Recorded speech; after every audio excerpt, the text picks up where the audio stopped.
My name is Botoko Achuo Tabong, and I'm the author of Project Execution Standards and Best Practices.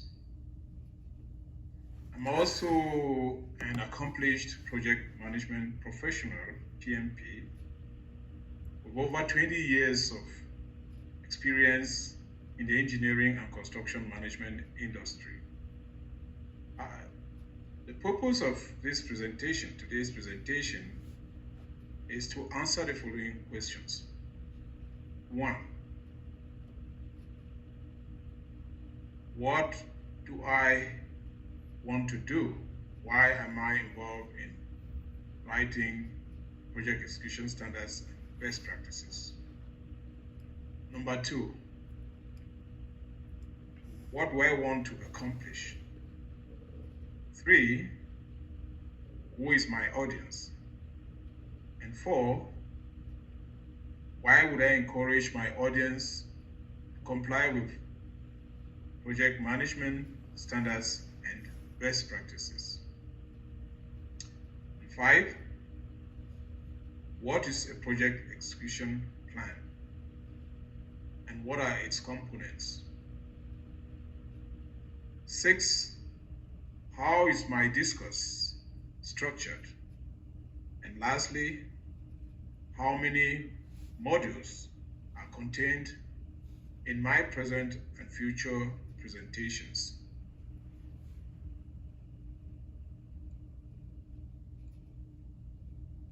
Okay, coming back to the purpose of writing this book, I believe that this book will serve as a guide to project execution teams because it consists of a series of project management standards, best practices, tools, and documents arranged in one program and 13 project modules. My book also includes a list of definitions and acronyms used in the construction management industry.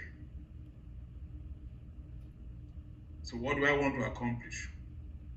Why do you think this book is important to you? Well, I'm trying to ensure that there is an increase in the ability of engineering and construction management teams to consistently deliver safe, on time, on budget, and high quality construction projects. I also trying to help the engineering and construction teams comply with the necessary standards, best practices, guidelines, and tools that are incumbent in the successful delivery of projects. My book will provide a common framework and documentation for the execution of all engineering and construction projects. And finally, I'm trying to provide explanations of project management processes based on industry practices. So, who is in charge of complying? Who must comply to these standards and best practices? It is the engineering and construction team. They must ensure compliance with the standards and best practices in this handbook. They must conduct audits either on a project-specific audit schedule or on a random basis to check compliance and record any non-compliances. They must develop and implement the project execution plan, capturing the requirements specific in the project and all standards and best practices. So what is the project execution plan? Well, this is an important document that is key in successful execution of projects, and we'll be coming across this document throughout my presentations. So the project execution plan defines the means by which the project is to be executed, monitored, controlled, and closed. The scope of the project execution plan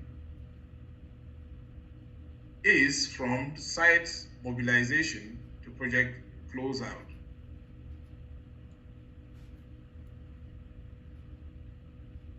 What are its components?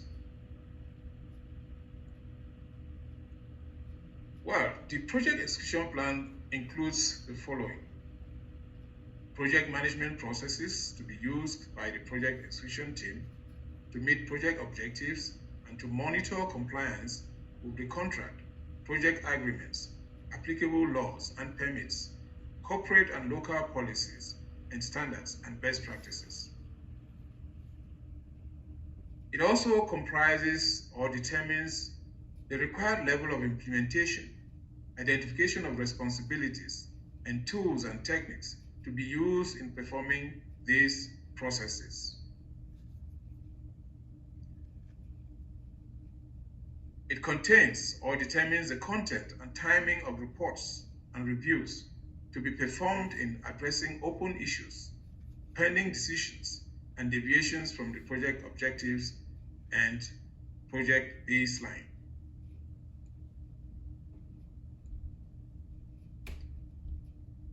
Whose responsibility it is to apply the standards and best practices in a project environment? Well, my content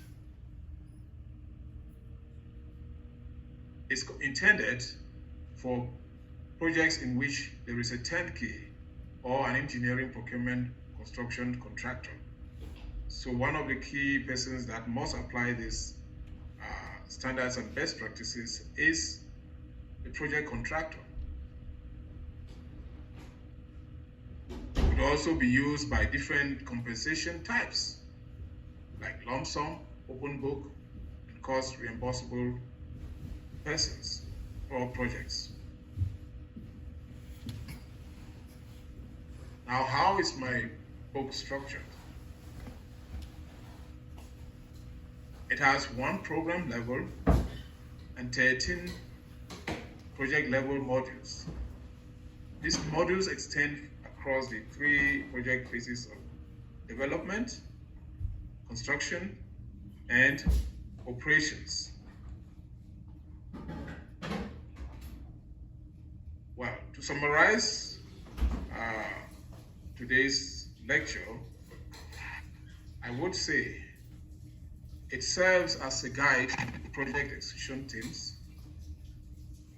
It will help engineering and construction teams comply with the necessary standards, best practices, guidelines, and tools that are incumbent in the successful delivery of projects. The project execution plan defines the means by which the project is to be executed, monitored, controlled, and closed. This content is also intended for projects in which there is a turnkey or an engineering, procurement, construction contractor. Thank you for listening. We will see you guys in future presentations.